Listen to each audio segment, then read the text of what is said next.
Muchas gracias, pueblo del Perú. Muy buenas noches.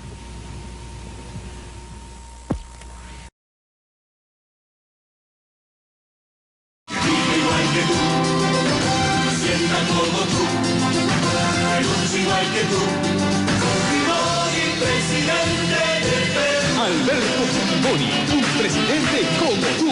Vota por el verdadero cambio.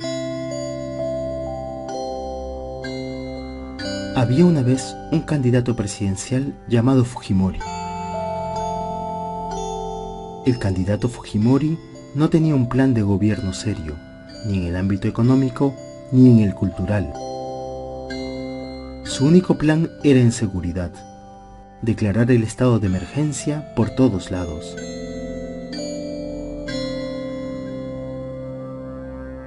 Como tenía miedo de perder las elecciones, el candidato Fujimori se vuelve socio de un misterioso asesor que lo ayudará a conseguir la presidencia.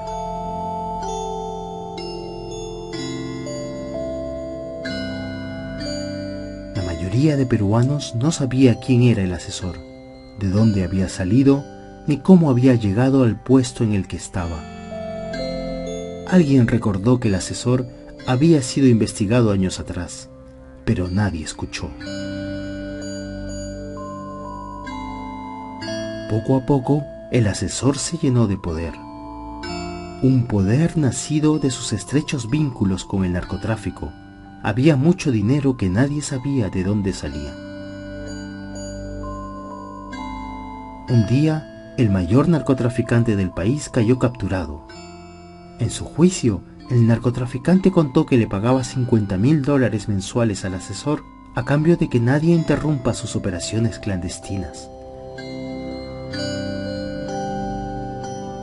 La fiscal de la nación, en vez de iniciar una investigación contra el misterioso asesor, salió a defenderlo públicamente. Lo declaró inocente antes de tiempo. De que ahora en una declaración se le pueda dañar su reputación, se pueda dañar incluso su carrera. Es más, se daña el prestigio del Perú, se daña el prestigio de las instituciones. Ese era el poder del misterioso asesor, el hombre que esparció la corrupción por todo el país, con la venia y el aplauso de su presidente Fujimori, el socio que se dedicaba a visitar todas las provincias sembrando populismo para esconder así lo que su asesor hacía.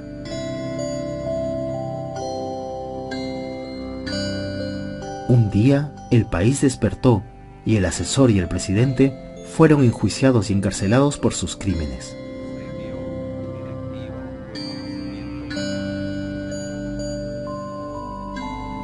Hoy están a punto de salir libres antes de tiempo. Ni en sus mejores sueños pensaron que volver por la puerta grande sería tan fácil.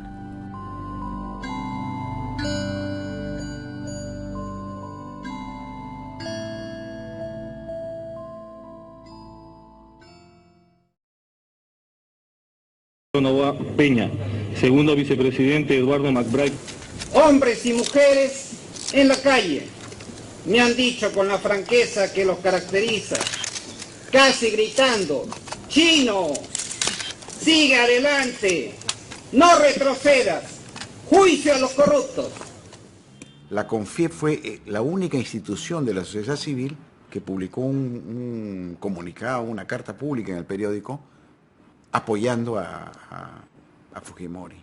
Y justamente fue un gerente de la CONFIEP a quien yo entrevisté, quien me dijo más o menos el año 94, 95, nosotros estábamos buscando un Pinochet y lo encontramos.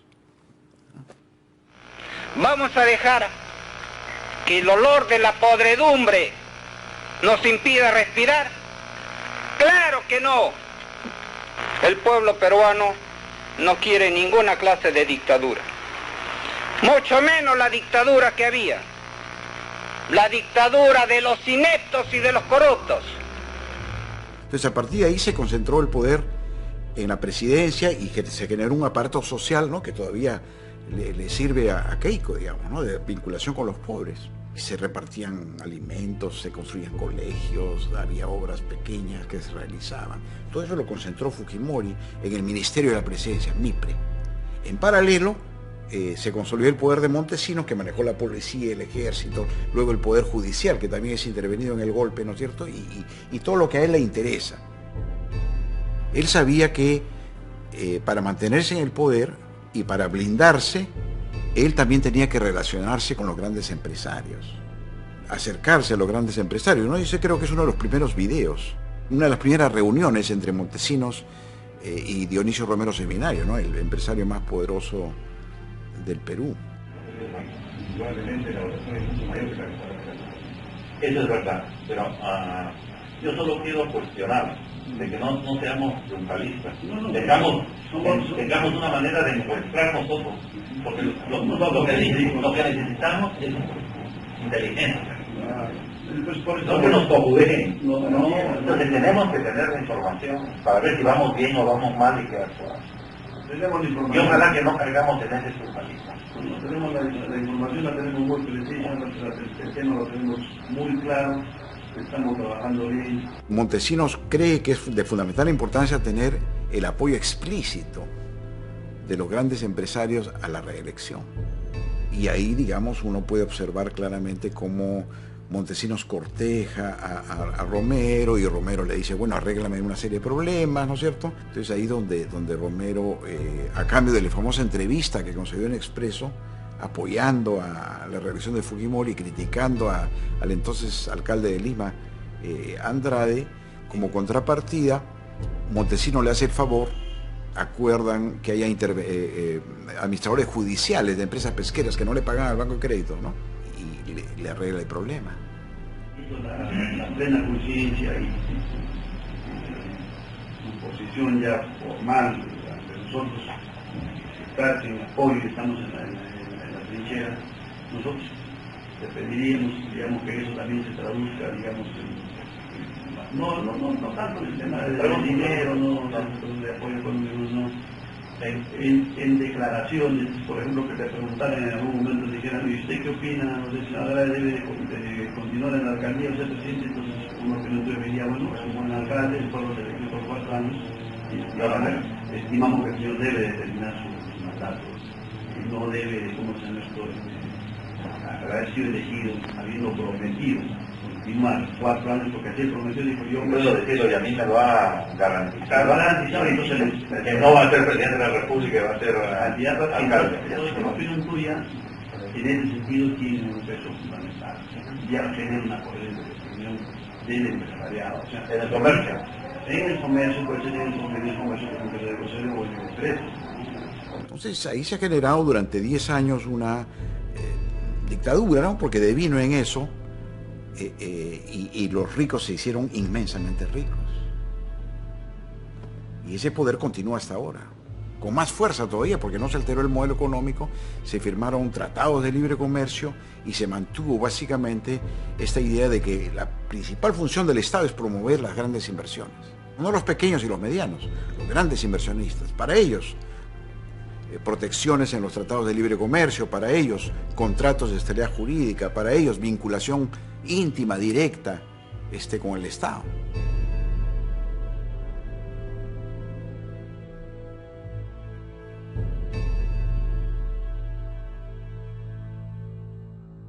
Está el momento central, digamos, de todo este drama que es la salida de Montesinos fuera del país, cuando ya se ha visto el video. Y Fujimori ha anunciado que él ya no está encargado, ¿no? Montesinos pone una serie de condiciones o exigencias. Una de las exigencias es que él sale en vuelo privado a Panamá. Y Dionisio Romero Seminario, que tiene una empresa que se llama ATSA, Aerotransportes S.A., le concede ese favor a Montesinos, y Montesinos viaja en avión privado. Entonces, una relación estrecha entre Fujimori, Montesinos, Romero, digamos, ¿no? No son dos, es un triángulo de poder que se mantiene hasta el final. Y si tú ves las declaraciones de la CONFIEP apoyó la reelección de Fujimori el 2000, la CONFIEP lo apoya abiertamente a Fujimori. Incluso critica las movilizaciones sociales porque es un ruido político que va a afectar la transición.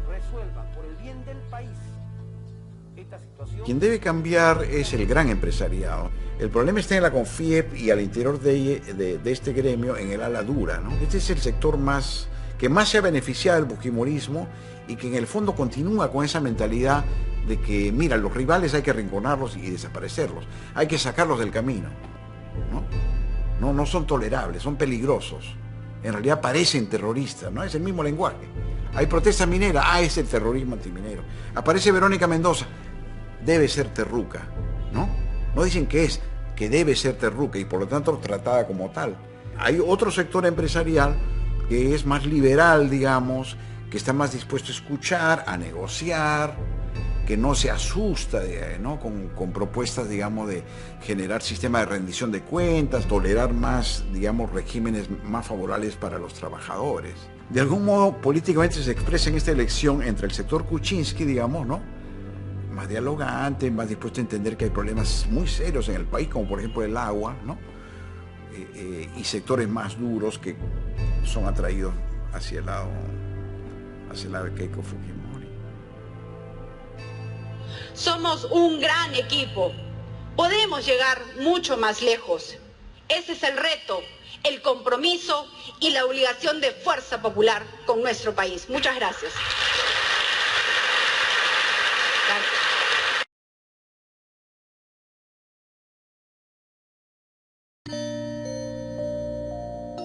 Había una vez una candidata presidencial llamada Fujimori. La candidata Fujimori no tenía un plan de gobierno serio, ni en el ámbito económico ni en el cultural. Su único plan era en seguridad, declarar el estado de emergencia por todos lados. Como tenía miedo de perder las elecciones, la candidata Fujimori se vuelve socia de un misterioso asesor que la viene ayudando a conseguir la presidencia. La mayoría de peruanos no sabía quién era el asesor, de dónde había salido, ni cómo había llegado al puesto en el que estaba. Alguien recordó que el asesor había sido investigado años atrás, pero nadie escuchó.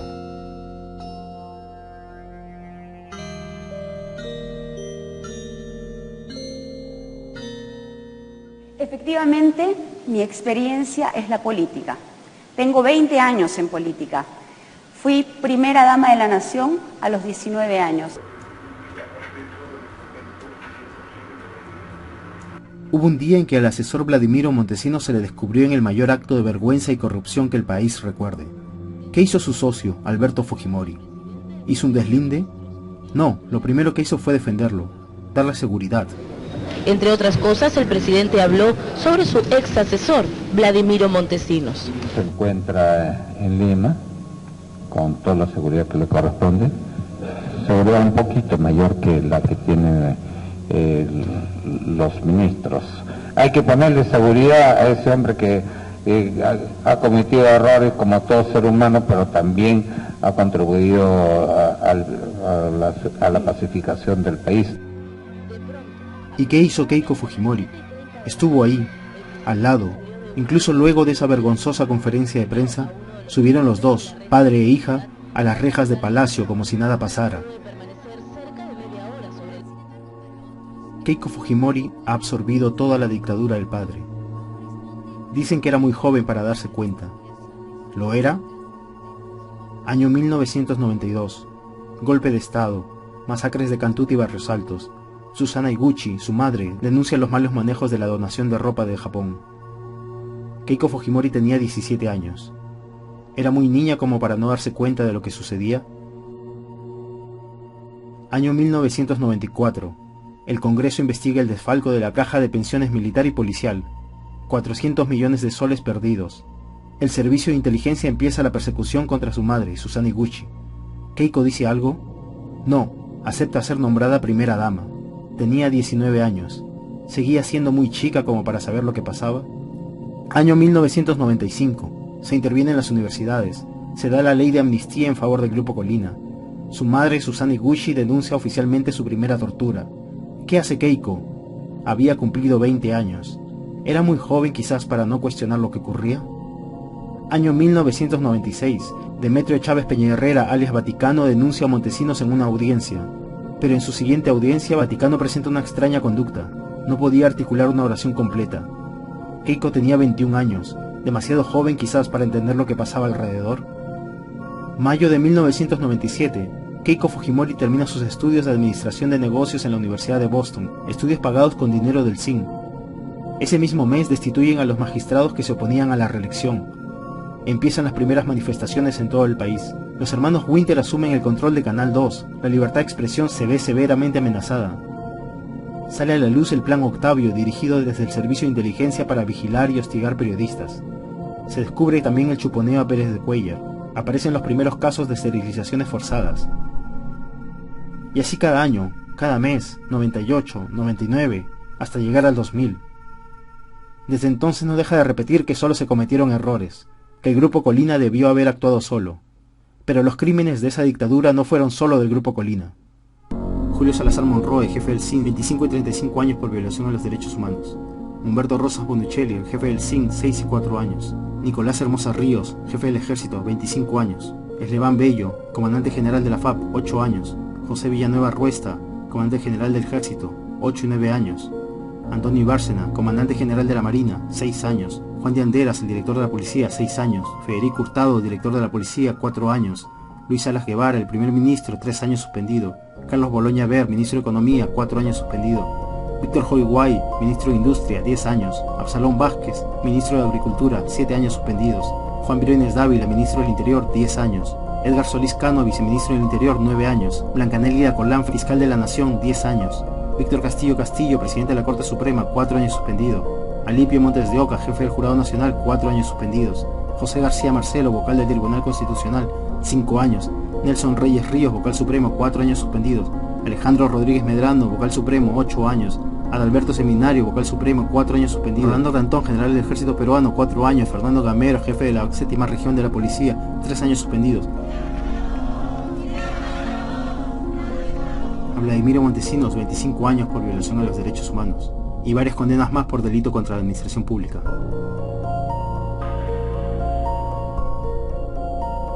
Keiko Fujimori se sigue rodeando del mismo equipo. Ahí está Yoshiyama, el ministro del golpe. Ahí está Klimper, el ministro en la peor época de la dictadura.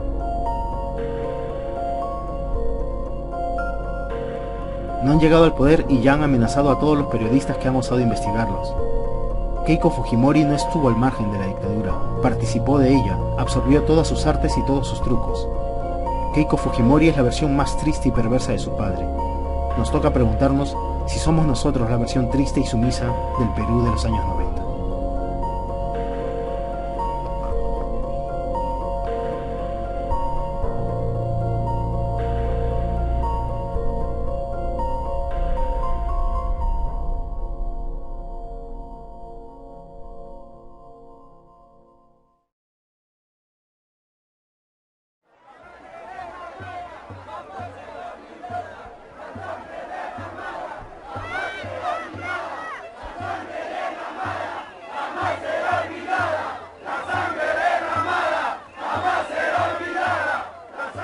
Empieza a oscurecer el martes 5 en la Plaza San Martín, que ya luce no solo llena, sino apretada, intensa, con más entusiasmo que indignación. Como sucede con los que somos casi viejos, que necesitamos completar las experiencias con las memorias, voy asociando lo que veo con recuerdos. ¿Despierta este 5 de abril flashbacks del que ocurrió hace 24 años? No. Me hace recordar más bien la marcha de los 4 suyos del 28 de julio del 2000. Estuve entonces durante un rato en el mismo lugar en el que me encuentro ahora, frente al monumento de San Martín, mientras llegaban entonces como llegan ahora contingentes de estudiantes universitarios que confluían desafiantes y combativos en la plaza. Cerca de mí veo un grupo grande de muchachos que por su intensidad y evidente coraje deben ser sanmartinos, y recuerdo a los que los precedieron hace 16 años. Pero claro, las cosas fueron diferentes.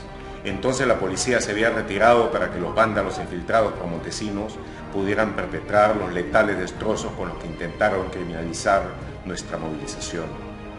Poco rato después, la plaza se llenó de gases lacrimógenos, las calles hirvieron y la jornada marchó hacia su luctuoso final que inició la caída del Fujimori. 16 años después, las diferencias resaltan primero. Hay quizá tanta movilización policial como entonces, pero es para proteger la movilización, no para atacarla. La manifestación no es para derrocar una tiranía, sino para impedirla. La que ocurre ahora es masiva, de potente elocuencia, pero a la vez magníficamente pacífica, consciente de la fuerza que significa la movilización de 100.000 personas, acompañadas por miles de otras en varias ciudades del Perú. Como en el 2000, las fuerzas democráticas son dueñas de la calle, pero ya no en confrontación, sino en demostrar su decisión de defender la libertad.